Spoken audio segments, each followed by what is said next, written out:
বাংলাদেশের বাইরে পৃথিবীর বিভিন্ন প্রান্তে যেখান থেকে চ্যানেলে দেখছেন আপনাদের সকলকে সাদর আমন্ত্রণ তৃতীয় মাত্রা দেখবার জন্য। সাম্প্রতিক নানা বিষয় নিয়ে কথা বলবার জন্য আমার আজকের অতিথি আমার বায়ে বসা আছেন international institute of business analysis এর মহাসচিব এম শোয়েব চৌধুরী। আমার ডানে রয়েছেন রাজনৈতিক পর্যবেক্ষক এবং বিশ্লেষক অবসরপ্রাপ্ত মেজর মোহাম্মদ জিল্লুর রহমান এবং তারপরে রয়েছেন আরেকজন রাজনৈতিক পর্যবেক্ষক এবং বিশ্লেষক সালাম টিটা। স্বাগত আপনাদের তিনজনকে স্টুডিওতে। মিস্টার এম শোয়েব চৌধুরী, আপনাকে দিয়ে শুরু করি যে মানব পাচার এখন প্রতিদিনকার খবর জাতীয় এবং আন্তর্জাতিক গণমাধ্যমে, এবং এর সিংহভাগ যে গোটা বিশ্বজুড়ে এটি হচ্ছে এবং এটি এখন একটা মানবিক বিপর্যয় হিসেবে চিহ্নিত করছেন অনেকে। তার মধ্যে সিংহভাগ পাচার হচ্ছে বাংলাদেশ থেকে, মিয়ানমার থেকে, মিয়ানমারের বিশেষ করে রোহিঙ্গারা যারা আবার বাংলাদেশে আছে। সো পুরো বিষয়টিকে আপনি কিভাবে দেখছেন এবং এই বিষয়টির সঙ্গে বাংলাদেশের আইন শৃঙ্খলা রক্ষাকারী বাহিনী, প্রশাসন বা রাজনৈতিক নেতৃত্ব এদের অনেকের সম্পৃক্ততার কথা বিভিন্ন গণমাধ্যমে উঠে আসতে শুরু করেছে? আপনার ধন্যবাদ। আসলে আজকে আমি সকালে বিবিসি দেখছিলাম, বিবিসিতে এটা একটু খুব বার্নিং ইস্যু হিসাবে এটাকে ট্রিট করা হচ্ছে।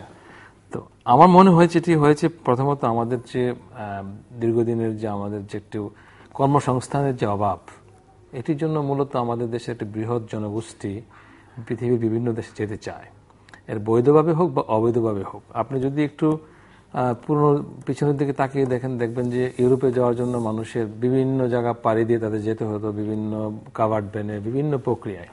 এবং আমি নিজেও একটি ইউরোপিয়ান দেশকে রিপ্রেজেন্ট করি। আমি অলমোস্ট এভরিডে 1 থেকে 200 মেইল পাই যারা আপনার যেতে চায় বিদেশে।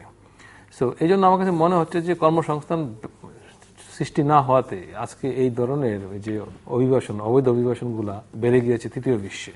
আর আমাদের বাংলাদেশে যেটি হয়েছে, বিশেষত আমরা একটি এরকম জায়গায় বসবাস করি, যেমন মায়ানমারের অনেক লোক যারা রোহিঙ্গা তারা আমাদের দেশে অবৈধভাবে অনুপ্রবেশ করেন এবং তাদের একটা বৃহৎ অংশ আমাদের আইন শৃঙ্খলা বাহিনীর সহযোগিতায় তারা আপনার অবৈধ বা বৈধভাবে পাসপোর্ট পেয়ে যান। এই পাসপোর্টগুলো নিয়ে তারা যখন বিভিন্নভাবে বিভিন্ন দেশে যাওয়ার চেষ্টা করেন তখন তারা নিজেদেরকে পরিচয় দেন তারা বাংলাদেশি হিসাবে। তা আমার মনে হয় যে এটা একটা বৃহৎ অংশ আইন শৃঙ্খলা বাহিনীর একটা চরম ব্যর্থতা। আর পাশাপাশি আমি যেটা মনে করি যে আজকে যেভাবে আপনার জঙ্গলে বিভিন্ন জায়গায় সাগরে যেভাবে মানুষ বেসে বেড়াচ্ছে এবং এটার জন্য সরকারেরও উদাসীনতা কিছু কিছু ক্ষেত্রে দায়ী আমি মনে করি। এবং আমার মনে হয় সরকার যদি একটু কঠোর হন এবং বিশেষ করে এই ধরনের অমানবিক যাত্রাকে ঠেকানোর জন্য যদি তারা উদ্যোগ নেন তাহলে এগুলো কমে যাবে। আর শুধু কমলেই হবে না, কর্মসংস্থানের সুযোগ তৈরি করতে হবে এবং এটি সুযোগ তৈরি করার জন্য আমাদের সবচেয়ে বেশি গুরুত্ব দিতে হবে আমাদের বাংলাদেশের বিশেষত ক্ষুদ্র ও মাঝারি শিল্পকে। এবং এই শিল্পটি এখানে অবহেলিত বিদায় আজকে এই কর্মসংস্থান তৈরি হচ্ছে না। আমি মনে করি যে আজকে সরকার যদি এদিকে নজর দেন তাহলে অন্তত পক্ষে কর্মসংস্থান তৈরি করে তাহলে আমরা অবৈধ অভিবাসন ঠেকাতে পারব। আরেকটি প্রশ্ন, এই যে ন্যায় অন্যায় ভালো মন্দ এগুলো পরের কথা, কিন্তু যারা সাগরে ভাসছে মাসের পর মাস ধরে, এই মানুষগুলোকে ফিরিয়ে আনার একটা উদ্যোগ লক্ষণীয় নয় আসলে? আমরা এটি কি খুব দুঃসাধ্য কিনা আমি জানতে চাই। আমি মনে করি যে কূটনৈতিক তৎপরতার মাধ্যমে, কারণ ইন্দোনেশিয়াতে বা মালয়েশিয়া বা থাইল্যান্ডে সরকারের সঙ্গে আলাপ করে তাদের তীরে ভিড়তে দিয়ে বাংলাদেশ থেকে ইজিলি কোনো ফ্লাইটে তাদেরকে নিয়ে আসা সম্ভব, কিংবা নৌবাহিনীর কোনো শিপ দিয়ে, যদিও সেখানে সমুদ্র সীমা কার সীমার মধ্যে কে ঢুকবে, সেটিও একটি কূটনৈতিক তৎপরতার মধ্য দিয়ে সম্ভব বলে অবশ্যই মনে হয়। এই ক্ষেত্রে আমার মনে হয় যে আমাদের সরকারকে নেগোসিয়েশন করতে হবে, কারণ আমরা অলরেডি যে জাতিসংঘের যে আইন আছে, আইনে পরিষ্কার বলা আছে যে অভিবাসীদের জন্য একটা স্পেশাল কনসিডারেশন আছে। হ্যাঁ, তো ওই কনসিডারেশন কাজে লাগিয়ে আমাদের সরকারের পররাষ্ট্র মন্ত্রণালয় উদ্যোগ নিতে পারেন তাদেরকে ফিরিয়ে আনার ক্ষেত্রে। আমার মনে হয় এই জায়গাতে একটু অনেকটা খামখেয়ালি আছে এবং এই খামখেয়ালিকে দূর করার জন্য আমাদের সরকারকে মনোযোগী হতে হবে, তাহলে আমার মনে হয় এটাকে সুরাহা করা যাবে। মেজর জিল্লুর রহমান, অভিবাসীদের যে সমস্যা এখন, এটা অত্যন্ত উদ্বেগের সাথে লক্ষ্য করা যাচ্ছে এবং সারা পৃথিবী এটা নিয়ে একটা আলোড়ন সৃষ্টি হয়েছে। তো এটার পিছনের যে কারণগুলো, সেই কারণের মধ্যে যেটা জনাব সাহেব বলেছেন সেটা হচ্ছে দেশের কর্মসংস্থানের অভাব, নিরাপত্তার অভাব। তা শুধু বাংলাদেশি না, আমার যেটা রিডিং আমি গণমাধ্যম থেকে যেটা পেয়েছি সেটা হলো যে বেশিরভাগ হলো রোহিঙ্গা, তার ভিতরে বাংলাদেশি কিছু আছে। এটার পিছনে যে সবচেয়ে বড় সমস্যাটা তৈরি হয়েছে, আমাদের বাংলাদেশের ভিতরে বেকার সমস্যা আছে অবশ্যই। যারা যুবক বা বালক, এরা মনে করে যে আমি একটা ভালো জব করব, সেই জবটা তারা পায় না। যাচ্ছে, কিন্তু এখানে লক্ষ্য করবার বিষয় নারী, পুরুষ, শিশু সবই হ্যাঁ, আছে। এইটা আমার মনে হয় এটা বেশিরভাগ হচ্ছে রোহিঙ্গা, তাদের রাখাইনরা তাদের উপরে যে ওখানে অত্যাচার নির্যাতন চালায়, একটা সেভ লাইফের জন্য তারা সেখানে পাড়ি জমিয়েছে লাইফ রিস্ক নিয়ে। এটা টোটালি রোহিঙ্গা। বাংলাদেশের যারা স্থায়ী নাগরিক তারা ওইরকম বাচ্চা নিয়ে, স্ত্রী নিয়ে যাবে বলে আমি কোনো যুক্তিতে মনে করি না, আর এই ধরনের কোনো তথ্য এখনো আসে না, আর আসার কথাও না। আমি যে জায়গাটা কথা বলতে চাচ্ছি সেটা হলো যে এই যে মানবিকতাটা সব আইনের ঊর্ধ্বে। 8,000 10,000 লোক সমুদ্র মধ্যে ভাসছে, সে আন্দামান এলাকায় হোক, থাইল্যান্ডের এলাকায় হোক, অথবা মালয়েশিয়া হোক, অথবা ইন্দোনেশিয়া হোক। ফার্স্ট ফরমোস্ট যে কাজটা সেটা হচ্ছে তাদেরকে লাইফটা সেভ করে দিতে হবে। এটার জন্য আপনার হিউম্যান রাইটস ওয়াচও এটা নিয়ে একটা চাপ প্রয়োগ করেছে, জাতিসংঘ একটা চাপ প্রয়োগ করেছে থাইল্যান্ডের উপরে। এমনকি দেখলাম যে আমেরিকান একটা বিশেষ দূত আজকে থাইল্যান্ডের প্রধানমন্ত্রীর সাথে এ বিষয়ে আলোচনা করেছে। সবচেয়ে অ্যালার্মিং যেটা, সেটা হলো যে এদেরকে দাসের মতো ব্যবহার করে। এদের ট্রাফিক যে রুটটা এখান থেকে নিয়ে মধ্য ইয়েতে আপনার সমুদ্রে নিয়ে যায়, ওখানে বড় ট্রলারে উঠায় দেয়, বড় ট্রলার ওরা বিক্রি করে দেয়। লোকাল নাম ওরা দিয়েছে, একটা পত্রিকায় দেখলাম বস্তা, পাইকারি হারে বিক্রি করে দেয়। ওই ট্রলারগুলা নিয়ে আরেকটা ট্রলারে যারা ডিপ সিতে ফিশিং করে তাদের কাছে দিয়ে দেয় দাসের মতো। অর্থাৎ তারা জীবনে কখনো কোনো কুল কিনারা কোনো মানুষের মুখ দেখতে পারে না, তারা ওই কাজগুলা করে। বিশেষ করে এটা থাইল্যান্ড করছে। এখন থাইল্যান্ডে লোকাল যে সমস্ত জেলেরা বা যে সমস্ত লেবার তারা এই শক্ত কাজটা করতে চায় না, তো তাদেরকে এই ফিশিং ট্রলারে রেখে বছরের পর বছর খাটায়। যখন দেখে সে আর কাজ করতে পারছে না, তাকে হয় মেরে ফেলে দেয় অথবা সমুদ্রে ফেলে দেয়। এইভাবে তাদের সলিল সমাধি হয়। তো এইটাকে নিয়ে থাইল্যান্ডে যে আইনটা আছে, আমি দেখলাম 1948 সালে তাদের ফিশিং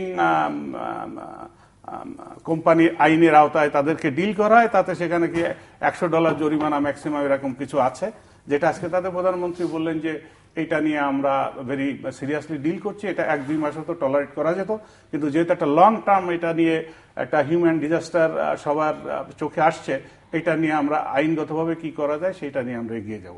আমাদের দেশে যেটা করণীয় আমি মনে করি সেটা হচ্ছে আমাদের যে সমস্ত রুটগুলা দিয়ে যায় সেগুলো একটু টাইটেন আপ করা। এবং আপনি যে কথাটা প্রথমে বললেন এটা অত্যন্ত উদ্বেগের কথা, যে আমাদের দেশের আইন শৃঙ্খলা রক্ষা বাহিনীর সাথে জড়িত, আমাদের দেশের রাজনীতিবিদরা পিছনে মদত দিচ্ছে, প্রভাবশালীরা থেকে এদের কাছ থেকে টাকা নিচ্ছে। এবং এটা টোটাল সালেবার খেয়াল আছে 30,000 কোটি টাকার মতো বছরে এখানে লেনদেন হয়। তার মধ্যে সবার কাছে এই টাকাগুলা বাগবাটোয়ারা হয়ে যায়। আর একটা আপনার মিডিয়ার তরফ থেকে আপনারা করতে পারেন, সেটা হলো এদেরকে এখানে একটা প্ররোচনা করা হয় লোভনীয় একটা অফার দিয়ে। সেটা কি, যে তুমি সামান্য কিছু টাকা দাও, তুমি মালয়েশিয়ায় যাবা, ওখানে গেলে বাংলাদেশে 50-60 টাকা নিচে বেতন নাই, তুমি ঠিক আছে 20,000 টাকা দাও, 5,000 টাকা দিয়ে শুরু করে। হ্যাঁ, এই যে কোনো ভাবে প্রলোভিত করে ওকে উঠানোর পরে দুইটা ওদের কৌশল, একটা হচ্ছে বস্তা বিক্রি করা, আর একটা কৌশল হল ওখানে আটকে তাদেরকে নির্যাতন করে মোবাইলে ধরায়, মাকে বা বাবাকে বলে সম্পত্তি বেচে দাও, আমি ভালো আছি, অনেক টাকা বেতন আছে, টাকাগুলা বুঝিয়ে দাও। এই চক্র থেকে বের হয়ে আসার জন্য আমার মনে হয় সরকারের একটা স্ট্রং মনিটরিং টিম থাকার দরকার, আর কিছু মোটিভেশনাল ওয়ার্ক এবং গণমাধ্যম প্লাস আমাদের স্কুল কলেজ মাদ্রাসায় একটু মোটিভেশন ক্লাস তাদেরকে অ্যাওয়ার আপ করা। মিস্টার সালামত, ধন্যবাদ চ্যানেলের অবনত দর্শক শ্রোতা সকলকে। আমরা যে ইস্যুটা নিয়ে কথা বলছি, ইস্যুটা অত্যন্ত বার্নিং ইস্যু, শুধু বাংলাদেশে না, ওয়ার্ল্ড ওয়াইড। সমস্ত ইন্টারন্যাশনাল চ্যানেল খুললো এটাই এখন আলোচিত বিষয়। ইভেন জন কেরি রিসেন্টলি আবেদন করেছেন যে 3টা কান্ট্রিতে যাচ্ছে, মালয়েশিয়া, ইন্দোনেশিয়া এবং থাইল্যান্ড, এই 3টা দেশে এই জাহাজগুলো যাচ্ছে এবং তাদের কাছে তাদের মেরিটাইম ওপেন করে দেওয়ার জন্য রিকোয়েস্ট করেছেন খোদ জন কেরি। কিন্তু উনি তো ওপেন করে দিতে বললেন, এদের গেলে এদের গেল, কিন্তু এরা গেল কিভাবে, এরা যাচ্ছে কেন? সেই রুটে যদি আপনি কেউ কাজ না করে, তাহলে ওখানে গেল, তাদেরকে থামালো, তারপর আবার তাদেরকে রিপ্যাট্রিয়েট করার জন্য ফান্ড জেনারেশন করো। যে আমরা আজকে অদ্যাবধি রোহিঙ্গাদের পাঠাতে পারি না, রোহিঙ্গা আমার পার্শ্ববর্তী দেশ, তারা আসছে। কাহিনী হচ্ছে রোহিঙ্গারা স্টেটলেস, এখন রোহিঙ্গাদের কোনো স্টেট নাই, এটা একটা মেজর ইস্যু। এদেরকে ব্যবহার করবে কারা? ন্যাচারালি ব্যবহার করবে যারা গরিব শ্রেণী, যারা অবহেলিত, যাদের কোনো স্টেট নাই, তাদের উপরই ইন্টারন্যাশনাল অর্গানাইজেশনগুলো এবং যারা বৃহৎ খেলায় ব্যস্ত, তাদের নজর থাকে এই সমস্ত গোষ্ঠীর দিকে। সেই গোষ্ঠীর মধ্যে রোহিঙ্গারা পড়ে গিয়েছে, যেহেতু তাদের স্টেট নাই, যেহেতু তারা দরিদ্র। যার জন্য রোহিঙ্গারা বেশি। এটাকে অফিসিয়ালি বলা যায় স্টেট নাই? হ্যাঁ হ্যাঁ, স্টেট অফিসিয়ালি বললাম আপনাকে আমি।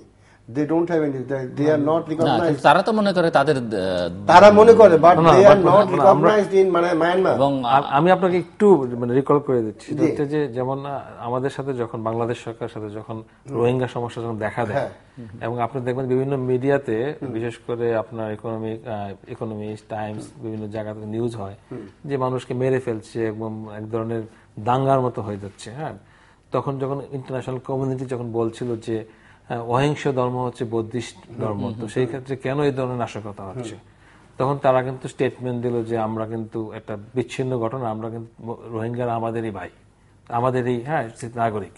তাই জন্য মায়ানমার সরকার যখন অফিসিয়ালি বলে এবং তখন কিন্তু স্টেট থেকে যায়, তখন স্টেটলেস হয় না। আপনি যে আঙ্গিকে দেখছেন আমি ওই আঙ্গিকে দেখছি না।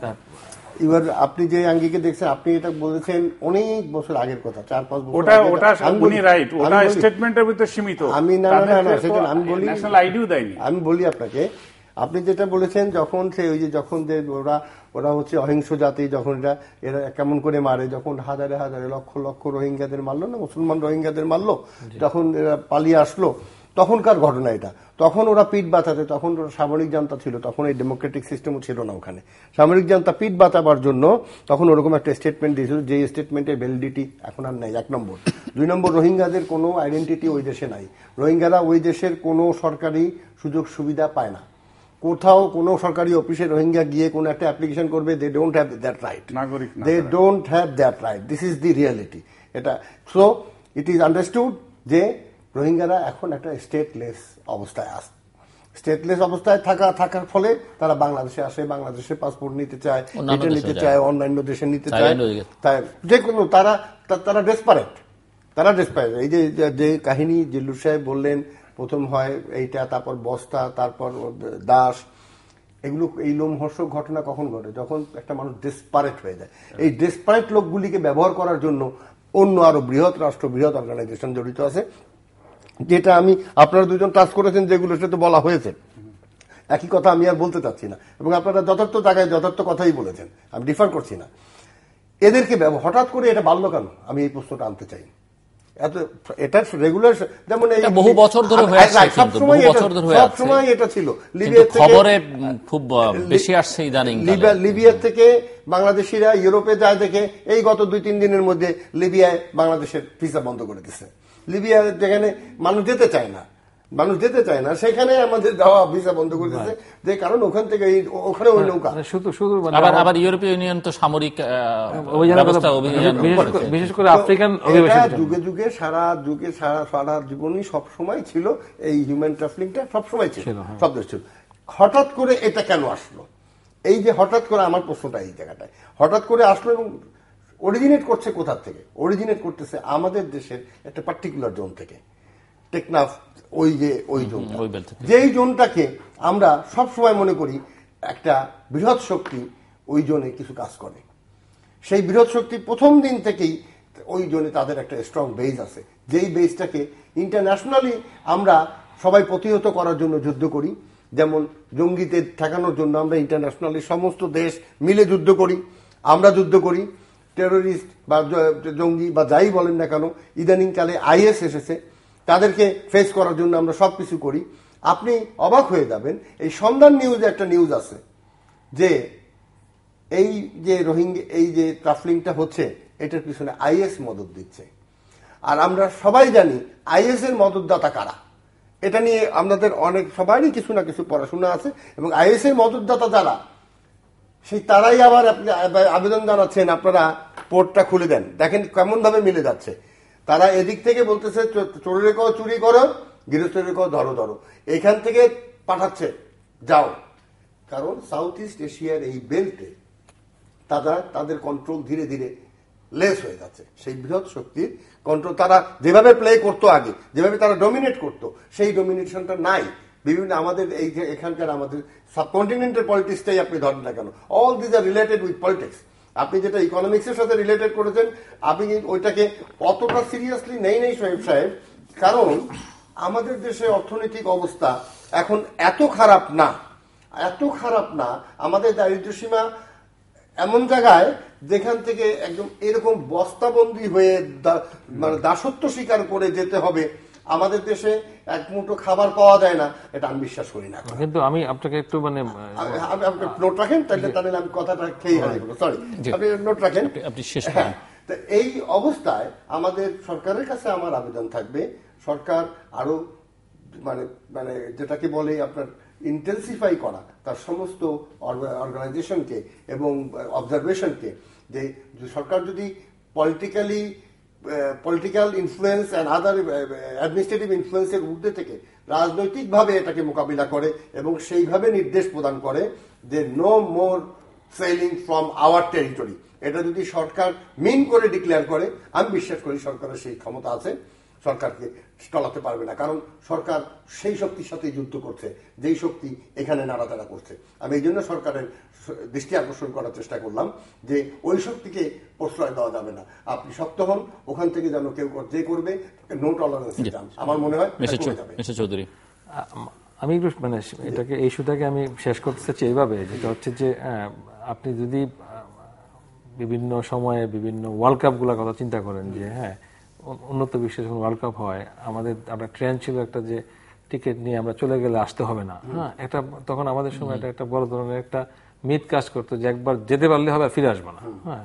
তারপর এটা কি হলো, আপনার বিভিন্ন ভাবে, যেমন কিছুদিন আগে মালটাতে একটা আপনার মানে নৌকাডুবি ঘটলো, হ্যাঁ, ওখানে ৩ শতাধিক লোক মারা যায়, তার মধ্যে বাংলাদেশেও ছিল 10-12 জন। যারা যাচ্ছে তারা হিউজ টাকা খরচ করে যাচ্ছেন, হ্যাঁ, মরুভূমি পাড়ি দিয়ে বিভিন্ন মানে ওই দুর্গমগিরি, কান্তার মরু, এরকম অবস্থা হয়ে তারা যাচ্ছেন। কিন্তু কেন যাচ্ছেন? উন্নত জীবনযাত্রার জন্য যাচ্ছেন এবং আয়ের জন্য যাচ্ছেন। আমাদের দেশে কর্মসংস্থানের ঘাটতি আছে, এখনো প্রায় 2 কোটি লোক বেকার, হ্যাঁ, এটা আপনাকে মানতে হবে। আপনি নিশ্চয়ই লক্ষ্য করেছেন যে বিশ্বব্যাংকের হিসেব অনুযায়ী, মানে ওদের যে ইন্ডেক্স অনুযায়ী বাংলাদেশ ইতিমধ্যেই কিন্তু মধ্যমায়ের দেশে, যদিও ওরা এখন আনুষ্ঠানিকভাবে স্বীকৃতিটা দেয়নি মধ্যমায়ের দেশে। মধ্যমায়ের দেশ হলে যে কর্মসংস্থান থাকবে না, হ্যাঁ, তাও তো ঠিক না। তাও ঠিক না। আমেরিকার মতো দেশেও তো কর্মসংস্থান ঘাটতি দেখা দিয়েছে, তাদের এখানে সেটাই বলছেন। এখন আনএমপ্লয়মেন্ট পার্সেন্টেজ কত? যে আমার কোশ্চেন হচ্ছে সেটা যে উন্নত বিশ্ব, আমি কিন্তু কখনোই বলছি না, আমি কিন্তু কখনোই বলছি না যে আমরা দরিদ্র দেশ, আমরা বলছি যে আমাদের এখানে কর্মসংস্থানের একটি বড় ধরনের সমস্যা আছে। এই সমস্যার সমাধানের জন্য অনেকে উন্নত জীবিকার জন্য বিভিন্ন পথে বিদেশ যাচ্ছেন। আপনি যদি অন্ততপক্ষে শুধু ইউরোপের ডাটা নেন, ইউরোপে যারা নাগরিক, ইটালিতে বা জার্মানিতে বিভিন্ন জায়গায় 80% লোক গিয়েছে অবৈধভাবে এবং তারা আজকে নাগরিক হয়েছেন। এই যে একটা যে মানুষের একটা প্রবণতা, মানুষের যাওয়ার যে একটা আগ্রহ, এটি হচ্ছে মূল কারণ। এবং আমি কখনই বলছি না যে তারা অন্তত খারাপভাবে যাচ্ছেন, কিন্তু এখনকার যুগটা একটু চেঞ্জ হয়েছে, আমাদেরকে একটু দৃষ্টিভঙ্গি পরিবর্তন করতে হবে, অন্ততপক্ষে আমরা যেন লিগ্যাল ভাবে কোথাও যাই, এই জন্য সরকারকে ভূমিকা রাখতে হবে। এই জন্য একটা ভালো ক্যাম্পেইনও করা দরকার সরকারের দিক থেকে। মানবাধিকারের প্রশ্ন যেহেতু কথা বলছি, আমরা আরেকটি আলোচনার প্রসঙ্গ আছে, সালাউদ্দিন আহমেদ যিনি বিএনপি নেতা, তাকে ঘিরে নানা ধরনের কথাবার্তা হচ্ছে এবং এখানেও কতটা মানবাধিকার সংরক্ষিত হচ্ছে, কতটা লঙ্ঘিত হচ্ছে, সেটি একটি প্রশ্ন। সো পুরো বিষয়টির মধ্যে অনেকে আবার নাটকীয়তাও দেখছেন। সো আপনারা কিভাবে দেখেন? হ্যাঁ, আমি সালাউদ্দিন সাহেবের সুন্দর উপখ্যানে ঢুকার আগে একটু ক্লিয়ার করি। সেটা হচ্ছে জনাব সালেহ সাহেব বলেছেন যে এটা বিশ্ব রাজনীতির একটা সমীকরণ দেখা গিয়েছে, বিশেষ করে এশিয়াতে। He is absolutely right. এটা হচ্ছে চায়না ইন্ডিয়া ইদানিংকালে যে রিলেশনশিপটা ডেভেলপ করছে, চায়না ইন্ডিয়া, এরা চাচ্ছে এশিয়াতে যেন আর ওই ধরনের কোনো শক্তি নাক গলাতে না পারে। এখন তো তাদের কিছু জায়গা এদিক ওদিক করে ঢুকতে হবে, মেবি এটা একটা ইস্যু তৈরি করতে হবে তাদের। আর সালাউদ্দিন সাহেবের ব্যাপারটা নিয়ে আসলে এটা অত্যন্ত মর্মান্তিক এবং দুঃখজনক। কিন্তু আমরা মিডিয়াতে যেগুলা দেখছি এবং সরকারি দলের এক ধরনের পক্ষে বক্তব্য আসছে, আমাদের বুদ্ধিজীবীরা, সুশীল সমাজ, সাংবাদিক ভাইরা এক ধরনের বক্তব্য দিচ্ছেন, যেটা আমার কাছে মনে হয় সম্পূর্ণ সরকারের পক্ষে কথা বলার জন্য মনে হয়। আবার বিএনপির পক্ষ থেকে মিডিয়াতে অত গরম কিছু না হলো, দেখলাম যে শতনাগরিক কমিটির সভাপতি ছিলেন প্রফেসর ইমাজউদ্দিন সাহেব, উনি বলেছেন যে একটা নিরপেক্ষ তদন্ত দরকার এবং বিচার বিভাগীয় তদন্ত হলে এইটা বেরিয়ে আসবে। এখন যে জিনিসটা আমি মনে করি সেটা হচ্ছে যে এটা আমরা এখন যাই আলোচনা করছি এগুলা কিন্তু টোটালি আমাদের একটা ধারণার থেকে আলোচনা।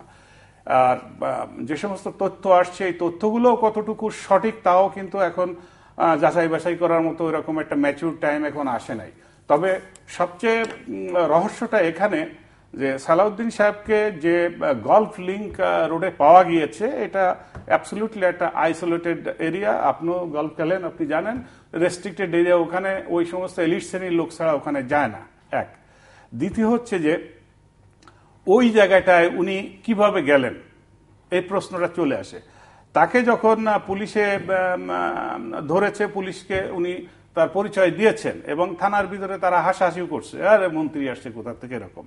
তা বলছে না, তখন পুলিশই মনে করেছে যে এর মতিভ্রম হয়েছে, মানসিক ডিজর্ডার হয়েছে, তখন মানসিক হাসপাতালে নিয়ে গেছে।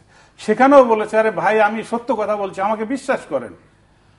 তখন তারা চেক করে দেখে যে মানসিক কোনো সমস্যা নাই। আচ্ছা, তারপরে তার হার্টের কি কি সমস্যা আছে উনি বলেছে। ওনার কাছে কি পাওয়া গেছে?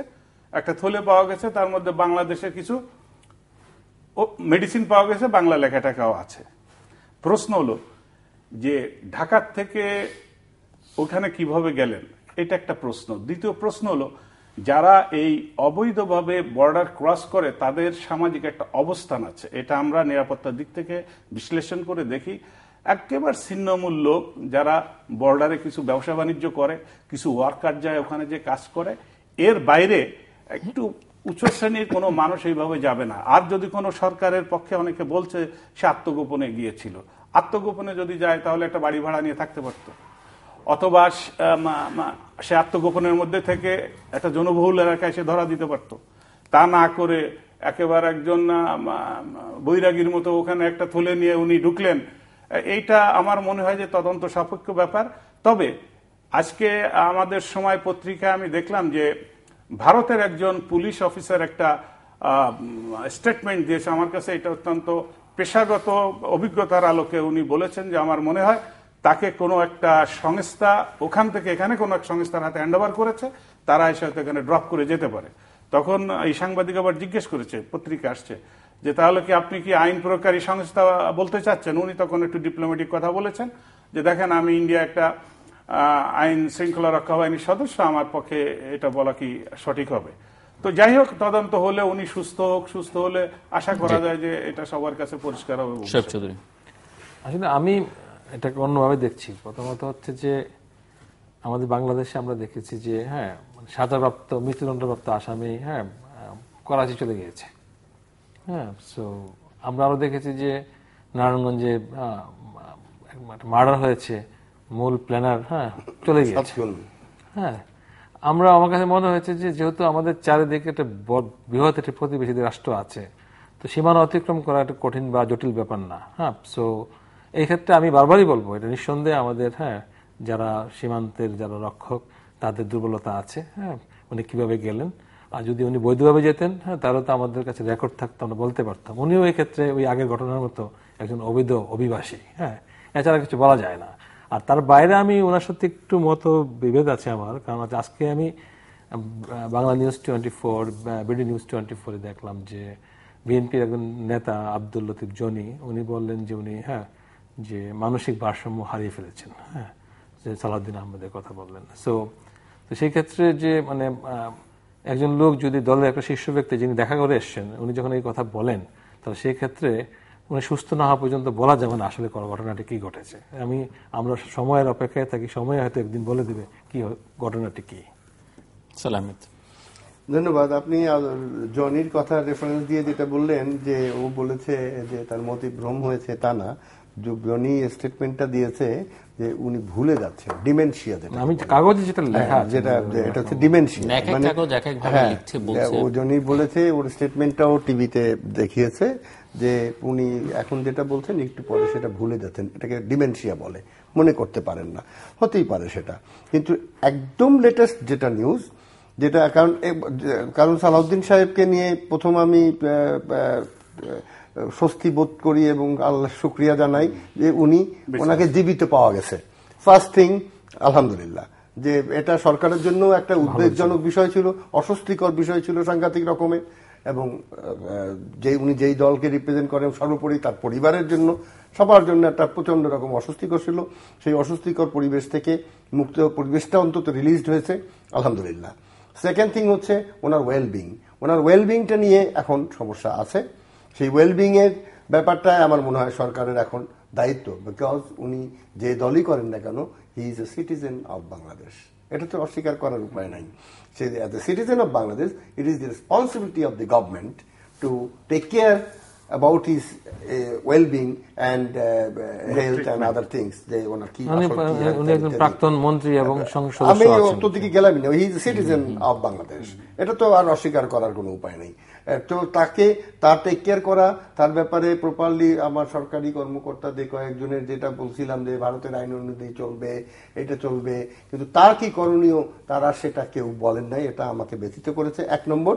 2 নম্বর কথা হচ্ছে গিয়ে যেটা লেটেস্ট, আমি এটা নিয়ে আর আলোচনা করতে চাচ্ছি না, এটা নিয়ে প্রচুর আলোচনা হয়েছে এবং সেখানে আমি ক্ষুদ্র মানুষ, আমি নতুন কিছু অ্যাড করতে পারবো বলে আমি মনে করি না। কিন্তু আমার কাছে যেটা লেটেস্ট আমার চোখে বেজেছে যে ওনাকে পুশব্যাক করে, এবং সেখানেই আমি ওই সরকারের উদ্যোগের কথাটা বললাম। সরকার যদি উদ্যোগ নেন তাহলে তাকে পুশব্যাক করার একটা রুল আইনে, তো তাকে কোর্টে তুললে পরে কোর্ট বলে দিল যে পুশব্যাক করে দাও। সেটা তো এস্টাবলিশ একটা পুশব্যাক, কিন্তু আইনি প্রক্রিয়ায় না, এটা হচ্ছে মানে দুই সীমান্তের বাহিনীর একটা সমঝোতামূলক। সেইটাই পুশব্যাক করলে আমি নাও নিতে পারি, সে পুশব্যাক করবে, আমি নাও নিতে, আমি আবার ঠেলে ওই দেশে পাঠিয়ে দিতে পারি। কিন্তু যদি, সেজন্যই আমি বললাম যে সরকারের উদ্যোগের প্রয়োজন আছে, কারণ উনি বাংলাদেশের একজন সিটিজেন এবং ওনাকে বাংলাদেশের যে সিটিজেন এটাকে আর ফার্দার প্রুভ করার দরকার না। অন্যদের বেলায় হয়তো প্রুভ করার দরকার হইতে পারে, অনেক কিছু দরকার হইতে পারে, কিন্তু ওনার বেলায় সেটা প্রুভ করার দরকার পড়ে না। তো সরকারের সেই উদ্যোগটা নিলে পরে আমার মনে হয় সব দিক থেকে ভালো হবে। কোন রকমের আর কোনো গসিপিং হবে না, আর কোনো স্পেকুলেটিভ কোনো কিছু বলার সুযোগ থাকবে না। আমার মনে হয় একেবারেই ভিন্ন প্রসঙ্গে যাচ্ছি। ভারতীয় প্রধানমন্ত্রী বাংলাদেশ সফর করবার কথা রয়েছে আগামী মাসের শুরুর দিকে, এবং ইতিমধ্যেই ভারতের সঙ্গে বাংলাদেশের দীর্ঘদিনের একটি সমস্যা স্থল সীমান্ত চুক্তি, যেটি ভারতীয় সংসদে অনুমোদিত হয়েছে, এবং বাংলাদেশ ভারতের মধ্যে এখনো অমীমাংসিত অনেকগুলো সমস্যা রয়েছে। যদিও বাংলাদেশের সঙ্গে বা বাংলাদেশের বর্তমান সরকারের সঙ্গে ভারতের যে বন্ধু প্রতিম সরকার সেটি এখন নেই, কিন্তু এই সরকারের সময় দেখা যাচ্ছে ডেভেলপমেন্টটা বেশ ভালো হচ্ছে, এবং ভারতীয় বর্তমান নেতৃত্ব যেভাবে কথাবার্তা বলছেন তাতে মনে হচ্ছে যে বড় বড় ইস্যু, তিস্তা ইস্যু সহ অন্যান্য ইস্যুগুলো খুব দ্রুত সমাধান হবে বলে আশা করা যাচ্ছে। সব মিলিয়ে বাংলাদেশ ভারত সম্পর্ক এবং এই যে সম্পর্কের যে নতুন মাত্রা বা যে ডেভেলপমেন্ট, সেটিকে আপনি কিভাবে দেখছেন?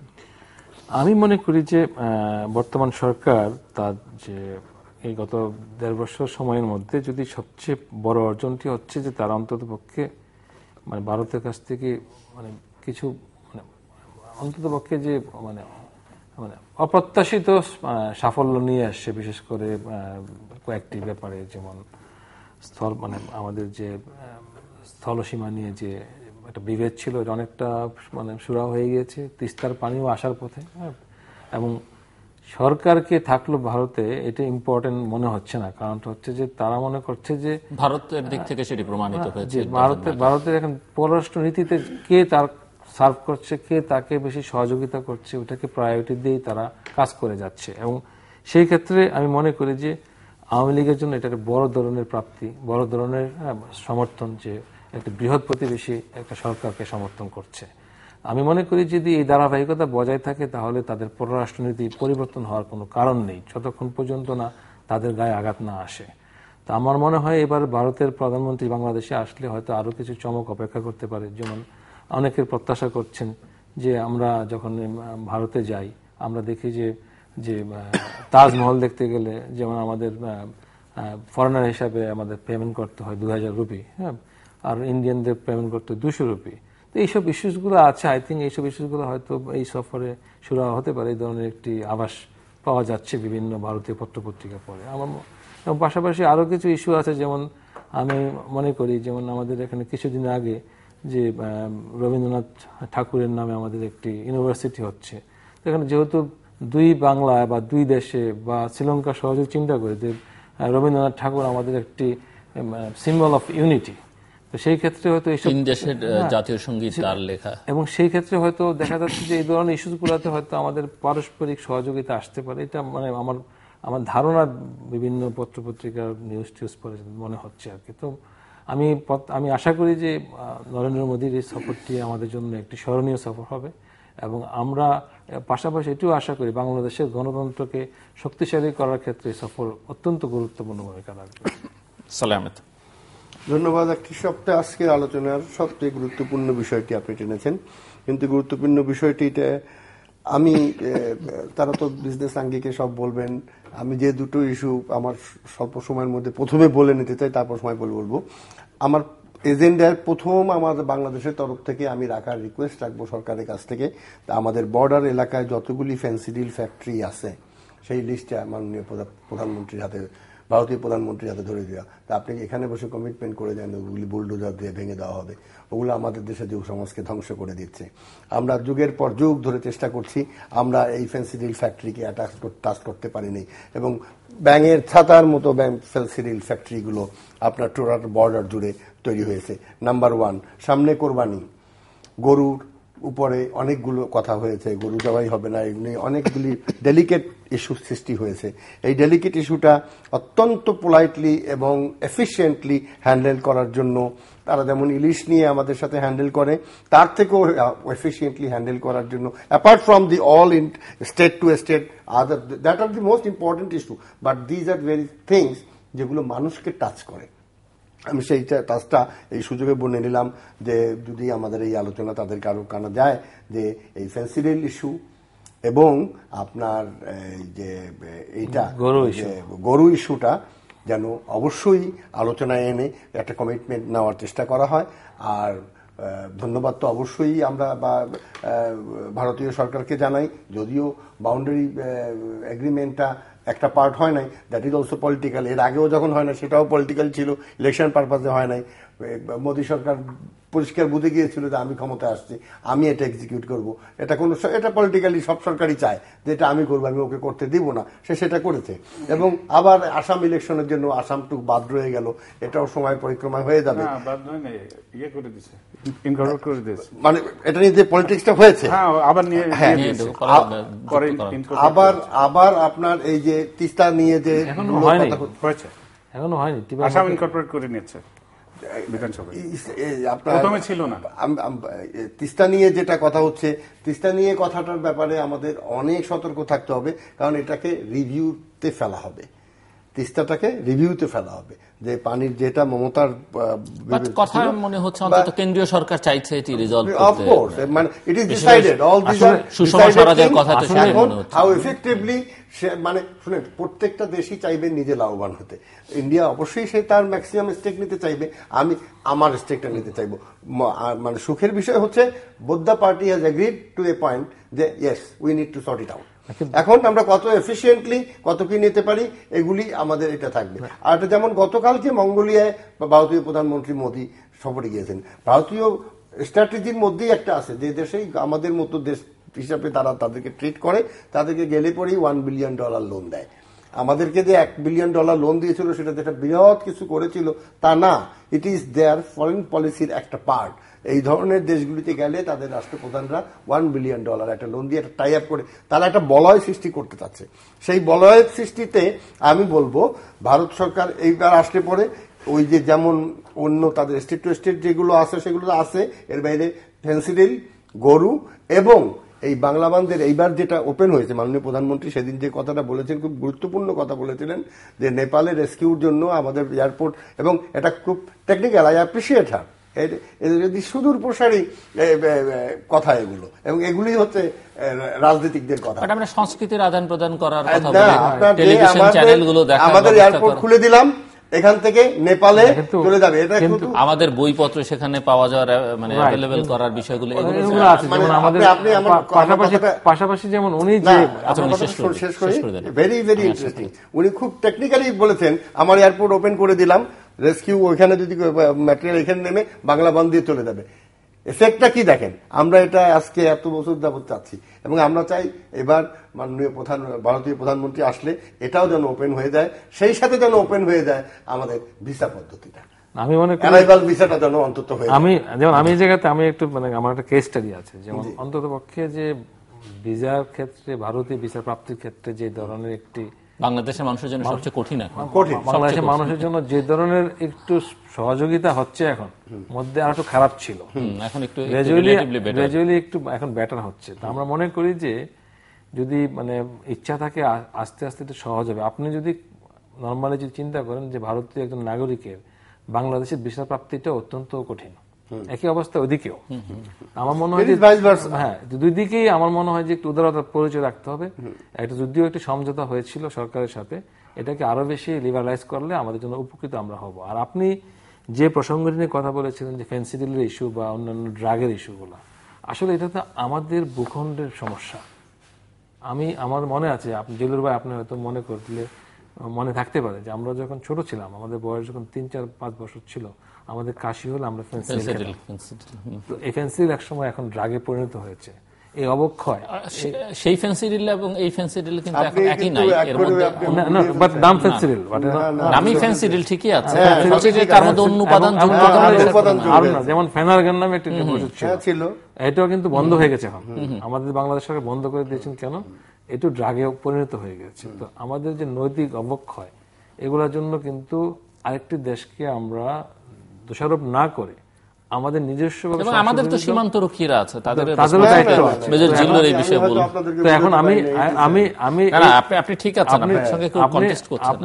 আমি যেটা মনে করি যে আমার মানে ভারতীয় প্রধানমন্ত্রীর কাছে আমি কি প্রত্যাশা করতে পারি, আমার সবচেয়ে বড় প্রত্যাশা হচ্ছে যে বাংলাদেশি পণ্যের প্রবেশাধিকার নিশ্চিত করতে হবে। আমাদের বাংলাদেশের যে বিশেষ করে যে সীমান্তবর্তী যে সব রাজ্যগুলো আছে, সে সকল রাজ্যে আমাদের বাংলাদেশি পণ্যের একটা ব্যাপক চাহিদা আছে। যেমন প্রাণের পণ্যের বিশালতা অনেক, তিব্বতের এখন ওইসব জায়গাতে কিন্তু আমাদের পণ্য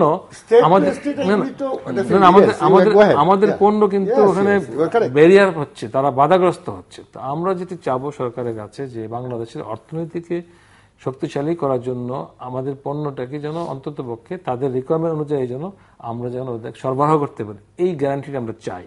আর পাশাপাশি আরেকটি জিনিস আমার কাছে মনে হয় যে এটি আমরা অ্যাড্রেস করতে পারি, সেটি হচ্ছে যে আমাদের যে 1971 সালে ভারতীয় সরকার আমাদেরকে বন্ধুপ্রতিম ভারত আমাদেরকে মুক্তিযুদ্ধে সহযোগিতা করেছিলেন, আমরা তাদের কাছে কৃতজ্ঞ।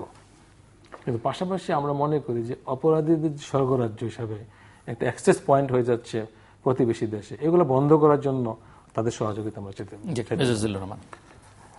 দুজনে আলোচনা করে ফেলেছেন, শুধু আমি বলবো যে এটা আমাদের জন্য এখন একটা সামরিক ব্যাখ্যা, রাইট, আমাদের জন্য অত্যন্ত সুখকর বিষয়। নতুন করে যে অনেক ধন্যবাদ দেওয়ার মতো আমার কাছে এটা মনে হয় না। এই কারণে 1974 সালে যে প্যাক্ট হয়েছিল, তখন আমাদের পক্ষ থেকে যা করণীয় আমরা করেছিলাম। এখন এই এত বছর 41 বছর পরে ওনারা আমাদের সেই ব্যথাগুলা, ইরিটেশনগুলা দূর করে দিয়েছেন। এই জন্য দেখলাম দেশের সবচেয়ে বড় বিরোধী দল ভারতকেও ধন্যবাদ জানিয়েছেন। তো সবচেয়ে বড় অ্যাচিভমেন্ট হলো এখানে যে জনসংখ্যাগুলা আছে তাদের মানবতার জীবনযাপন করছে, ক্ষমতার রাজনীতি থাকলে তো ওর বাইরে কোনো অল্টারনেটিভ নাই, তারা একটা লাইটে আসলো। আর একটা ইস্যু এখানে ভারতের বিদেশ নীতিতে একটা বড় ধরনের পরিবর্তন আমি দেখছি, সেটা হলো যে প্যাসিভ মেজার্স গুলা তারা নিচ্ছে, যে যারা এন্টি ইন্ডিয়া পলিটিক্স করতো, স্পেশালি বাংলাদেশে ভারত জুজুর ভয় দেখাতো, সেই জায়গাগুলোতে ভারতের যে পলিসিটা এখন, তারা প্যাসিভ ওয়ার্ডস গুলো, অর্থাৎ ইন্ডিয়া আমাদের এই ক্ষতি করছে, ইন্ডিয়া আমাদেরকে এই জায়গায় লুজার করছে, সেই জায়গাগুলো তারা ক্লিয়ার করছে এক বাই এক। অর্থাৎ এই বাউন্ডারি একটা হলো। আর একটা আশা করি যে পানির ব্যবস্থাটাও নিশ্চয়ই হয়ে যাবে, এটা আমার স্পেকুলেশন বলে। আর একটা বিষয় যেটা সবার চোখে পড়েছে নিশ্চয়ই, গত বছর তার আগের বছরে বিরোধী দলীয় নেত্রী, যদিও সংসদের না, বেগম খালেদা জিয়া ভারতে সফর করলে ওনাকে লাল গালিচা সম্বর্ধনা অনেক সম্মান দিয়েছেন, যেটা পূর্বে কখনো এই ধরনের ইতিহাস ছিল না। সুতরাং ওই দিক থেকে দেখলে বোঝা যায় তাদের একটা পরিবর্তন আসছে চিন্তা চেতনায়। আরো একটা জিনিস দেখেন, 2001 সালে একটা প্রোটোকল স্বাক্ষর হয়েছিল, that was the interim period, probably Awami League এবং বিএনপির সময়, এই আমাদের এই ছিটমহলগুলা নিয়ে, এবং তারপরে একটা সুমারি ওখানে করা হয়েছিল, তাদের নমিনেশনও নেওয়া হয়েছে যে তোমরা কোন দেশে থাকতে চাও। সুতরাং দিস আর দি কন্টিনিউশন। তো সবচেয়ে বড় জিনিস হচ্ছে যে আমাদের বর্তমান সরকার এটা যে কোনোভাবে করাতে পেরেছেন, এই জন্য সবাই একটা স্বস্তি নিঃশ্বাস ফেলছেন। আর পেন্সিলের কথা আপনি যেটা বললেন, আমি একটু ওনার সাথে অ্যাড করব, সেটা হলো যে এই পেন্সিল যেগুলা ভারতের সীমান্তের আশেপাশে তৈরি করা হয় অ্যাবসলিউটলি বাংলাদেশে কিছু টাকা নেওয়ার জন্য। হি ইজ অ্যাবসলিউটলি রাইট, যেহেতু আমার ওইগুলা নিয়ে আমি আগে কাজ করেছি। তারপরে কিছু ইয়ে আছে ইনসেকটিসাইড মেডিসিন, যেগুলা ভারত ব্যবহার করে না, শুধু বাংলাদেশে পাঠায় দেয়। গরু মোটাতাজাকরণের এক ধরনের ভারত পাঠায়। প্রথমত আপনার তো কাজ হচ্ছে আপনি সেটি আসতে দিবেন না, সেটা আমার কাজ, আসতে দিব না। ব্যর্থ হচ্ছে কেন? কিন্তু কিছু বাস্তবতা জিল্লুর ভাই মেনে নিতে হবে। 4500 কিলোমিটার আপনার বর্ডার, তারপরে আসমানের ফেরেস্তা নিয়ে আপনি বর্ডারে সেখানে রাখেন না। তাদেরও তো সুনাম দুর্নাম সবই আছে, দু পাইস এদিক ওদিক নেয় এমন কথা তো পত্রপত্রিকা আসে। এটা তো সত্য, কিছু সত্য তো সেখানে আছে। জিল্লুর ভাই, একটা ব্যাপার আমি আপনাকে, আমি যদি ভুল হয় এটা ভালো হবে, আমি শেষ করি, তারপর আপনি দেন। তো এই ইস্যুগুলা শুধু এই না, আরো কিছু কিছু তাদের প্রোডাক্ট আছে যেগুলো অ্যাবসলিউটলি মার্কেটিং করার জন্য। মেবি কেন্দ্রীয় সরকারের হয়তো এতটা খেয়াল না থাকার কথা, কিন্তু তাদের রাজ্য সরকারগুলো এগুলা জানে। তারা জানে, তাদের ইকোনমির ইন্টারেস্ট হয়তো এগুলো বলে না। আমাদের বিজেপির পক্ষ থেকে এ ধরনের পতাকা বৈঠকও তাদের বলা হয়েছে, যে রেকর্ড আছে, আপনি ইয়েতে হেডকোয়ার্টারে গেলে আপনি পাবেন। আমরা যখন চিঠি দিই তখন আমরা বলি যে ভাই এই জিনিসগুলো এখান থেকে সরাই দিলে কেমন হয়। এই ইস্যুগুলো আছে। আর আরেকটা বিষয় হচ্ছে যে পণ্যের কথা বললেন, পণ্যেরটা আমি গতকালকেই দেখলাম, আমাদের প্রাক্তন মন্ত্রী জি এম কাদের যখন কমার্স মন্ত্রী ছিলেন, উনি কালকে এক বক্তৃতায় বললেন তো যে আমাদের যে পণ্য এলডিসি কান্ট্রি হিসেবে শুল্কমুক্তভাবে কিছু পণ্য যে বাধা ছিল, তারা ওটা এগ্রি করেছে, তারা ওটা যেতে দিবে। মনে হয় যে দাপ্তরিক কিছু কাজকামের জন্য এগুলা ঘোরাফেরা করছে। সবচেয়ে যে বড় জিনিসটা হচ্ছে সেটা হলো যে ভারত টোটাল এখন কিন্তু একটা সারা বিশ্বের 11th ইয়েতে পজিশনে তারা এখন আছে অর্থনৈতিক দিক থেকে। তো তারা যেভাবে এগিয়ে যাচ্ছে, এখন বাংলাদেশের মতো একটা প্রতিবেশী ছোট্ট কান্ট্রি দেশে থাকলে তাদেরকে অল টাইম ডিস্টার্ব করব, আর তারা এক এক সময় জিগির গাইবে চিৎকার করে সারা বিশ্বকে জানাবে ভারত আমাকে এটা করছে সেটা করছে।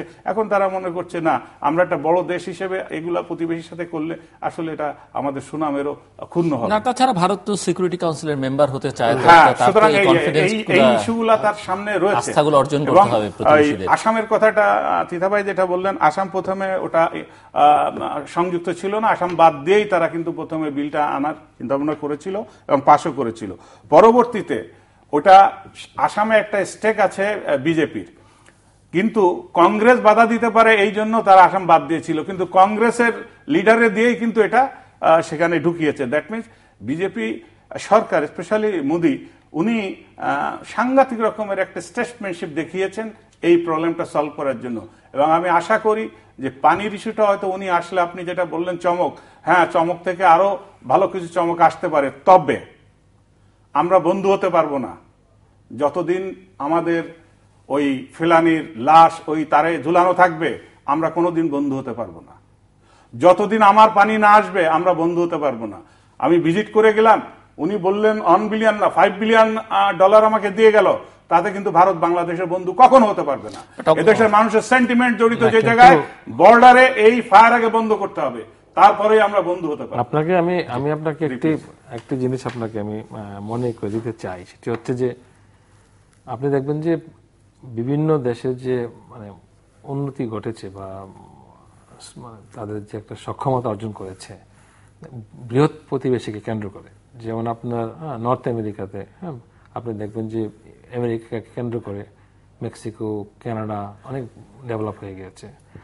চায়নাকে কেন্দ্র করে আসিয়ান ব্লক ডেভেলপ হয়েছে। কিন্তু আমাদের সার্ক রিজনে আমরা কিন্তু বৃহৎ প্রতিবেশীকে কেন্দ্র করে আমরা কিন্তু সক্ষমতা ঠিকভাবে অর্জন করতে পারিনি। কারণটা হচ্ছে যে আমাদের মাইন্ডসেটের একটা বিশাল সমস্যা আছে। এই যে মানসিকতার একটা বড় সমস্যা। যেমন আপনি একটি বিক্ষিপ্ত ঘটনা বললেন যে ফালানির কথা, তো যখন ইন্ডিয়া যখন বলে যে তোমার দেশে গ্রেফতার হয় উলফার শীর্ষ নেতা, তখন আপনি কি উত্তর দিবেন? কি উত্তর দেব? তারা আসছে ধরে দিয়েছি তো, এখন আমাদের দেশ ধরে দিয়েছে। ওটা যদি বলেন তা আমার দেশে শান্তি বাহিনী সেখানে ট্রেনিং দিয়েছেন, অস্ত্র দিয়েছেন, আমার দেশে মানুষ খুন করিয়েছেন, ওসব কথা বলা আমি কোনো বিতর্কের জন্য বলি না। আমি একদম সিম্পল যেটা বন্ধু হতে চাই, কিন্তু আমার ব্যথাগুলা কোথায় আপনি না জানলে তো আপনি বন্ধু হতে পারবেন। এখন আপনাকে যেটা মনে রাখতে হবে, যেমন আমি কি বলছি, আমাদের বক্তব্য হচ্ছে আপনি অতীতের ইমোশনটাকে ত্যাগ করে উন্নয়নের দিকে চিন্তা করেন। যেমন যেটা আমার জন্য ইম্পর্টেন্ট, আপনি কিন্তু আমার কাছে ফালানির ইস্যুটা এখন পুরানো ইস্যু, এরকম অনেক ফালানি মারা গেছে। কেন আপনি তো গত সপ্তাহে লোক মেরেছে, তারা অনেক ফালানি মারা গেছে। তাদের সাথে পাকিস্তানের বর্ডার আছে, চায়না বর্ডার আছে, সেখানে মারুক তো। আজ আমাদের বিডিআর এর আক্রমণে অনেক বিএসএফ মারা গিয়েছে। একটি বৃহৎ সামরিক শক্তির দেশ, তারা কি আমাদের সাথে সামরিক শক্তি প্রদর্শন করেছে? তাহলে আমাকে বলতে আমি শেষ করি, আপনি বলেন। তারপর সেকেন্ড ইস্যু হচ্ছে আমি যেটি বলতে চাই, আমরা উন্নয়নের কথা বলি। আজকে ভারত বাংলাদেশকে বিদ্যুৎ সহযোগিতা দিচ্ছে। আমি মনে করি কাউন্টার আমাদের কাছে যেটা আক্ষেপের বিষয়, আমি কাগজে দেখলাম যে বাংলাদেশের ব্যান্ডউইথ বিক্রি হচ্ছে ইন্ডিয়াতে, কারণ 10 কোটি টাকা আমাদের টিএনটির লোকজনের বেতন সুরাহা করার জন্য আমাকে যে অব্যবহৃত ব্যান্ডউইথটাকে তাদেরকে বিক্রি করতে হচ্ছে। আজকে আমরা যারা ইন্টারনেট ইউজ করি, আজকে আমার মনে হয় বাংলাদেশে একটা রেভুলেশন হয়ে গিয়েছে ইন্টারনেটকে কেন্দ্র করে। আমরা একসময় ইন্টারনেট খুব সমস্যায় ছিলাম, অনেক স্লো ছিল আমাদের সার্ফিং। আমি কেন এটা ওখানে এক্সপোর্ট করতে যাচ্ছি? আমার দরকার হচ্ছে 10 কোটি টাকা সরকার ভর্তুকি দিয়ে বাংলাদেশে ফ্রি দিয়ে দেখ, তার অন্তত ইন্টারনেটকে ব্যবহার করতে পারবে। আরেকটা প্রসঙ্গে যাই, যেহেতু আমরা শেষের দিকে আরেকটি প্রসঙ্গে আলোচনা করছি, প্রত্যেকে একটু সময় দিতে হবে। সামনে বাংলাদেশের সবচেয়ে বড় ট্রেড বডি যেটি বিসিসিআই নির্বাচন, আমরা নেতৃত্ব নিয়ে অনেক কথা বলেছি, রাজনীতিতে কেমন নেতৃত্ব চাই, তরুণ নেতৃত্বের প্রসঙ্গে, নানান প্রশ্ন নিয়ে অনেক সময় কথা বলি। ব্যবসায়ী নেতৃত্বে আসলে আমরা কেমন নেতৃত্ব চাই এবং এই ট্রেড বডিগুলোর আসলে কি ভূমিকা রাখা উচিত বা তারা তাদের রোলটা যথাযথভাবে পালন করতে পারে কিনা? কারণ আমরা তিনজনই কম বেশি ব্যবসা বাণিজ্যের সঙ্গে যুক্ত। শোয়েব চৌধুরী, আসলে আমি federation of chamber of commerce, FBCCI নামে যেটি পরিচিত, আমাদের অ্যাপেক্স বডি, আমি দেখেছি যে আসলে এখানে একটা বিশাল সমস্যা হয়ে গেছে কি, যে মানে যোগ্য নেতৃত্বের একটি সমস্যা আছে। এফবিসিসিআই কে যদি আপনি কম্পেয়ার করেন, যে ইন্ডিয়াতে কাউন্টার পার্ট আছে ফিকি, ব্রিটিশ চেম্বার অফ কমার্সের সাথে বা বিভিন্ন আমেরিকান চেম্বারের সাথে, তো আপনি দেখবেন যে আমাদের এখানে মানে অনেক ইনফরমেশন পাওয়া যায় না, প্রপারলি অ্যাক্সেস টু ইনফরমেশন অত্যন্ত পোর। রিসার্চ সেল নিয়ে আজকে একটা বাজেট হচ্ছে, বাজেটের উপর যে একটি মানে ক্রিয়েটিভ একটি অপিনিয়ন দিবে, যে একটা বুকলেট দিবে বা অনলাইনে পাওয়া যাবে তাদের সম্পর্কে, তাদের যে একটি সুপারিশ, এটুকু খুঁজে পাবেন না। আর সেকেন্ড হচ্ছে যে এফবিসিসিআই একটি মানে বিভিন্ন দেখবেন বিজিএমই আজকে খুব ভালো করছে, কারণ হচ্ছে বিজিএমই তার প্রতিষ্ঠানকে বিকেন্দ্রীকরণ করেছে বিভিন্ন জায়গায়। যেমন চিটাগাং একটি কমার্শিয়াল সিটি আমাদের, আপনি ইন্ডিয়াতে বোম্বে খুব ইম্পর্টেন্ট, আমেরিকাতে দেখবেন যে আপনার অন্যান্য স্টেটগুলো খুব, শিকাগো বা লস অ্যাঞ্জেলেসের ইম্পর্টেন্স আছে, ম্যানচেস্টার ইম্পর্টেন্স, ইংল্যান্ডে সেম, পাকিস্তানে ইসলামাবাদের পাশে করাচি আছে, ওখানে কিন্তু একটা প্রায়োরিটি দেওয়া হয়। আজকে কিন্তু এই বড় বড় চেম্বারগুলো বা আমাদের যে এফবিসিসিআই বলেন, তাদের বিকেন্দ্রীকরণ হচ্ছে না বিদায় আজকে প্রকৃত ইনফরমেশনগুলো ব্যবসায়ীরা পাচ্ছে না। এটা হচ্ছে বড় সমস্যা। যেমন চিটাগাংয়ের ব্যবসায়ীদেরকে প্রপারলি ইগনোর করা হচ্ছে, অথচ বাণিজ্যিক রাজধানী চট্টগ্রাম। একই অবস্থা পুরানো ঢাকাতে এফবিসিসির একটা সিংহভাগ ব্যবসায়ীরা বসবাস করেন, ওই জায়গাতে তাদের সাপোর্ট সেন্টার নাই। এই যে প্রবলেমগুলো, এই জন্য আমি মনে করি যে একটি মানে কার্যকর এবং যোগ্য নেতৃত্ব না এস্টাবলিশ হওয়া পর্যন্ত এই সমস্যাগুলোর সমাধান হবে না। আর আরেকটি ব্যাপার আপনি দেখবেন যে ঘুরে ফিরে রাজনীতির মতো এখানেই একই ধরনের ব্যক্তিগুলাই বিচরণ করেন, তো এটি হচ্ছে বিশাল সমস্যা। এই সমস্যা যদি সমাধান না করা যায় তাহলে কিন্তু আপনার কাঙ্ক্ষিত এফবিসিসি কখনো মানে তৈরি হবে না। এটি আমার ফিলিংস। জি স্যার আহমেদ, ধন্যবাদ। আমি আগে বলতে চান? আপনি যেটা বলেন ঠিক আছে, হ্যাঁ সাহেব ঠিকই বলেছেন। আমাদের নেতৃত্বটা হতে হবে ডিজিটাল নেতৃত্ব ব্যবসায়ীদের। এই অ্যানালগ নেতৃত্ব পূর্বে, আমি কাউকে ছোট করে বলছি না, পূর্বে যারা ব্যবসায়ী ছিল, কোন এলাকায় একটা বিশেষ এলাকার ব্যবসায়ী ছিল, তাদের ওই যে রিসার্চ ওরিয়েন্টেড কোনো কাজ, উনি যেটা বলেছেন একটা রিসার্চ সেল নাই, রিসার্চ ডিভিশন নাই অফিসে যেটা নিয়ে কাজ করা যায়, এ ধরনের একাডেমিক অভিজ্ঞতা কিন্তু পূর্বে যারা বড় ব্যবসায়ী ছিল তারা এসব চিন্তা করে না।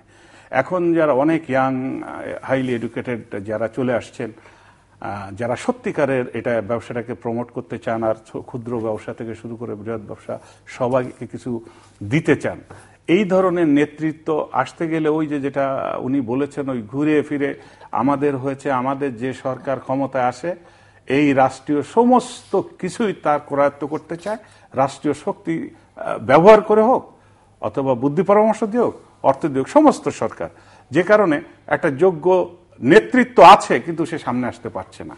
এই সামনে আনতে গেলে ওই দেখা যাবে যে যার ভালো ইনফ্লুয়েন্স আছে, তার যোগ্যতা নাই, তার পিছিয়ে যে হয়তো আর দুইজনকে যেতে হবে যে ভাই আমাকে নেন, কিন্তু সরকার এলিজিবল ভিত্তির বাইরে সে যেতে পারে না। আজকে যে নেতৃত্ব এখানে দরকার, সেই নেতৃত্ব সরকার আজকে যে বাজেট দিয়েছে, আপনি রাইটলি বলেছেন, সেই বাজেটে একটা প্রাইমারি একটা আলোচনা করবে।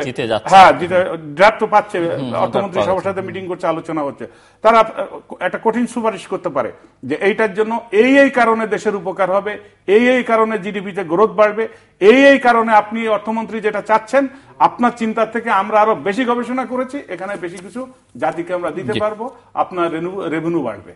এই ধরনের নেতৃত্ব আমাদের দরকার। সুতরাং মূল কথা শিক্ষিত এবং যারা রিসার্চ করতে পারে, যারা এই লাইনে মার্কেটিং এর উপরে লেখাপড়া করেছেন, বিজনেসের উপর লেখাপড়া করেছেন, তাদেরকে নেতৃত্ব দিতে হবে। ধন্যবাদ। আসলে এই নেতৃত্বই তো তৈরি হচ্ছে না, এবং এই নেতৃত্ব আসতেও পারবে না ততক্ষণ পর্যন্ত সেন্টার থেকে গ্রিন সিগন্যাল যিনি পাবেন তিনিই নেতৃত্ব দেবেন।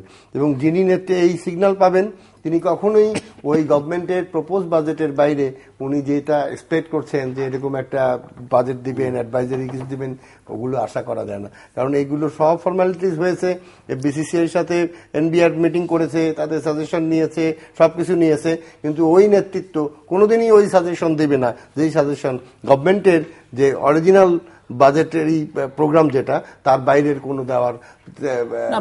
ব্যক্তিত্ব সম্পন্ন নেতৃত্ব হলে পুরোপুরি হতে পারবে না, কিছু কথাবার্তা বলতে পারবে। সেই ব্যক্তিত্ব সম্পন্ন নেতৃত্বই বাংলাদেশে তৈরি হতে দেওয়া হবে না। বাংলাদেশের বর্তমান ধারাটাই হচ্ছে, এবং এটা তো স্বীকৃত যে আমাদের আসলে কিছুদিন, যেমন আপনি দেখেন, খুব আমি দুটো কথা একটু বলি। আমার গত কথায় একটা লাইন বাদ পড়ে গিয়েছে। আমরা দীর্ঘ এই 41-42 বছর যাবৎ শুনলাম যে বঙ্গবন্ধু গোলামীর চুক্তি করে গিয়েছিলেন। আজকে সবাই সেটাকে ধন্যবাদ জানাচ্ছেন, সবাই উৎফুল্ল। আমরা কত বড় ভুল, আমরা সারা জীবন শুধু ভুল ভ্রান্তির মধ্যে থেকে দেয়। এই গোলামীর সেটি অবশ্য এই চুক্তিকে কেন্দ্র করে বলা হয়নি, 25 বছরের চুক্তির মধ্যে তো বলা হয়েছে, এটা পার্ট 25 বছরের চুক্তিকে গোলামি বলা হয়েছে, গোলামি চুক্তি, কিন্তু সেটা সেই গোলামি চুক্তি ছিল না। আপনি যদি সেটাকে ইলাবোরেটলি, আমি বলি, যারা এটা সমালোচনা করছে তারাই এখন ধন্যবাদ জানাচ্ছে। হ্যাঁ, 1 নম্বর। 2 নম্বর, যেমন করে আপনার এই যে নেতৃত্ব দিবে, সেই নেতৃত্ব যিনি সিলেক্ট করে দিবেন, গিয়ে দেখা করা হবে, প্যানেল সিট করা হবে, সেই করা হবে, তারপরে ওই প্যানেলকে ভোট দেওয়া হবে। সেই প্যানেলে যিনি যত কাছের ব্যক্তি হতে পারবেন, যিনি নেক নজরের ব্যক্তি হতে পারবেন, তিনি ছাড়া অন্য কেউ পাশ করার কথা এই বাংলাদেশে আপাতত চিন্তা না করা। শোয়েব চৌধুরী, শেষের দিকে আমরা শেষ করবো, 1 মিনিট সময়। আমরা অত্যন্ত, বাংলাদেশের মানুষ আমরা অত্যন্ত আবেগপ্রবণ। আমরা যখন আবেগে তাড়িত হই তখন আমরা অনেক কিছু করে ফেলি। হ্যাঁ, আবেগ পড়ে গেলে আমরা আবার ঠিক হয়ে যাই। আমাদের একটি প্রত্যাশা, অন্ততপক্ষে দেশের যে গণতান্ত্রিক বাতায়ন যেটি আছে এটি যেন ঠিক হয়ে গেলে আমরা অন্ততপক্ষে বিনিয়োগ বা আমাদের যে পারস্পরিক যে অবস্থান অনেক পরিবর্তিত হবে। জিল্লুর ভাই আলোচনার মধ্যে বলছিলেন যে অলরেডি আমরা মধ্যমের দেশে আনঅফিসিয়ালি চলে গিয়েছি, এবং এটিকে ধরে রাখার জন্য আমরা জাতীয় ঐক্যের মাধ্যমে অন্ততপক্ষে এই জিনিসটিকে আমরা এস্টাবলিশ করতে চাই, যেন আমরা সামনের দিকে যেতে পারি। আমরা সামনের দিকে যাওয়াই আমাদের মূল প্রত্যাশা। দর্শক অনুষ্ঠানের শেষ প্রান্তে দ্বিতীয় মাত্রা সম্পর্কে আপনি লিখতে পারেন ডাকে, ইমেলে, SMS এর মাধ্যমে, ইন্টারনেট, আমাদের অফিসিয়াল ওয়েবসাইট অথবা সোশ্যাল মিডিয়াতে যেসব পেজ রয়েছে সেসব পেজে আপনাদের মতামত রাখতে পারেন। আর আপনাদের মতামতে আমাদের অনুষ্ঠান তৃতীয় মাত্রা আপনি দেখতে পাবেন প্রতি বৃহস্পতিবার এবং শুক্রবার বাংলাদেশ আমরা দুটোই, বুধবার দুপুর 11:30 এবং শুক্রবার দুপুর 1:05 মিনিটে দেখবার আমন্ত্রণ রইল। মিস্টার সালেহ আহমেদ, মেজর জিল্লুর রহমান এবং মিস্টার এম শোয়েব চৌধুরী, অসংখ্য ধন্যবাদ আপনাদের তিনজনকেই। দর্শক, আমরা কথা বলছিলাম নানা বিষয় নিয়ে, মানবাধিকার লঙ্ঘিত হচ্ছে নানাভাবে বাংলাদেশে, বিশ্বজুড়ে এই সংকটটা রয়েছে। তবে অন্যের দিকে তাকিয়ে কথা বলবার আগে নিজেকে সংশোধন করাটাই শ্রেয়তর কাজ হবে, এবং সেই জায়গায় বাংলাদেশের যে সীমাবদ্ধতাগুলো আছে নানান ক্ষেত্রে এখন সেটি প্রতিফলিত হচ্ছে। এই জায়গায় বাংলাদেশের আরো উন্নয়ন করতে হবে, এবং এই জায়গায় সরকারকে আরো কর্মতৎপর হওয়া বাঞ্ছনীয়, প্রত্যাশিত। অন্তত প্রথমে যেটি হওয়া দরকার সেটি হচ্ছে যে দায়িত্বশীল ব্যক্তিবর্গের কথাবার্তা একটু সংযত হওয়া খুবই বাঞ্ছনীয়। দ্বিতীয়ত, আমরা কথা বলেছি ভারতীয় প্রধানমন্ত্রী বাংলাদেশ সফরে আসছেন এবং ভারতের সঙ্গে বাংলাদেশ বাংলাদেশের সম্পর্কের যে শীতলতা বহুকাল ধরে ছিল সেটি ধীরে ধীরে উষ্ণ হতে শুরু করেছে। উভয় দিকে উভয় পক্ষই নানাভাবে তাদের সন্তুষ্টির মাত্রা বাড়ছে নানান পদক্ষেপের মধ্য দিয়ে, যার সর্বশেষ নজির হল স্থল সীমান্ত চুক্তি, যেটি ভারতীয় লোকসভায় অনুমোদিত হয়েছে। এখন বাস্তবায়নের প্রক্রিয়ার দিকে সেটি যাবে। এর বাইরে অন্যান্য যেসব সমস্যা আছে আমরা আশা করব যে এই সফরের মধ্য দিয়েও পুরোপুরি না হলেও বেশ খানিকটা অগ্রগতি হবে এবং সেই রাজনৈতিক যে পলিটিক্যাল রেটরিক যেগুলো আছে সেখান থেকে বাংলাদেশের রাজনীতিবিদরাও সরে আসতে শুরু করেছেন। ভারতও তার কঠোর অবস্থান থেকে এই স্থল সীমান্ত চুক্তির একসময় বিরোধিতা করেছে, যে রাজনৈতিক দলটি তারাই কিন্তু তাদের শাসনামলে সেটি সংসদে পাশ করলো, কাজেই ভারতের অবস্থানও বেশ ইতিবাচক, সেটি স্বীকার করতেই হবে। আর নেতৃত্ব নিয়ে আমরা কথা বলছিলাম, দেশের শীর্ষ ব্যবসায়ী সংগঠনের নির্বাচন সামনে, সেখানে আমরা যোগ্য নেতৃত্ব চাই, যে যোগ্য নেতৃত্ব দেশের ব্যবসা বাণিজ্য অর্থনীতিকে সমৃদ্ধ করবার ক্ষেত্রে, গতিশীল করবার ক্ষেত্রে ভূমিকা রাখতে পারবে। এবং নেতৃত্বের সংকট আসলে আমাদের সর্বত্রই আছে, রাজনৈতিক নেতৃত্ব শুরু করে সব জায়গায় আছে। এবং এখানে সর্বশেষ আলোচনার মধ্যে জাতীয় ঐক্যের এই শব্দটিও শব্দমালা উচ্চারিত হয়েছে। এবং জাতীয় ঐক্য প্রতিষ্ঠা করবার জন্য যে যোগ্য নেতৃত্ব দরকার, দক্ষ, দূরদৃষ্টি সম্পন্ন, সৎ যোগ্য নেতৃত্ব দরকার, সেটিরও বাংলাদেশের যথেষ্ট পরিমাণে অভাব রয়েছে। এবং সেই জায়গাগুলো নিয়ে নানা মহল নানাভাবে কাজ করবার চেষ্টা করছে, কিন্তু আমরা আশা করব যে সেই নেতৃত্ব প্রতিষ্ঠা আমাদের রাজনৈতিক নেতৃত্ব ইতিবাচক ভূমিকা রাখবেন এবং যে করণীয়গুলো আছে রাজনৈতিক দলগুলোর অভ্যন্তরে সেগুলো তারা করবেন। দর্শক, আমাদের সঙ্গে থাকবার জন্য অসংখ্য ধন্যবাদ। আপনাদের সবার জন্য শুভকামনা।